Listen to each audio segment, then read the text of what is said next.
Abasomesa b'okubala ku ssettendekero Makerere babakanya n'eddimu ly'okwagazisa abaana abawala essomo ery'okubala omuli mathematics ne physics.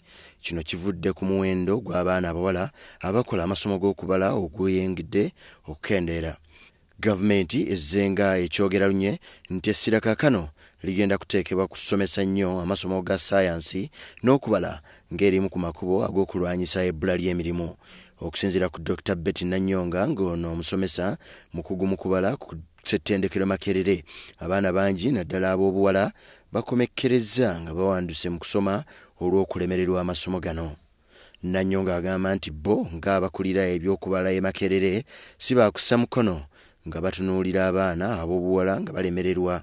Mesa tulina okulaga abaana wawe bagenda okwesa okubala tulina okubalaga wawe balina kwesa amasomo ga sayansi gano baleme kulowooza nti basoma kusomesa kuba abasinga balowooza basoma ebintu bino bagenda ati basomesa ate tebaagala kusomesa. Abasinga ababbe tulina abaana bano bakola education tebasaba education babateekayo buteesi bati bafunye engineering tebafunye medicine tebafunye bye baasaba kati be babaana ate betugezaako okukola ki okukola nga baagala okubala bo balakwagala naye si kukusomesa. Ye Fred Mayambala omu ku basomesa b'okubala ategeezza nti ensonga nnyingi eziviirako abaana ab'obuwala okulemererwa amasomo gano omuli n'okwetya kwe babanga ne bannaabwe ab'obulenzi mu kibiina. Bateekamu nti tebali ku level y'emu ne bannaabwe abalenzi.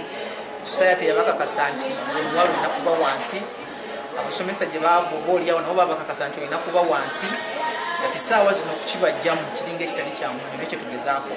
Mu kiseera kino abaana ab'obulenzi bakyala eby'abaana ab'obuwala ekintu ekyeraliikiriza ennyo abasomesa mu ggwanga lyonna. Alipoota eno ereeteddwa Kitone Julius, WBS TV okuva ku ssettendekero Makerere.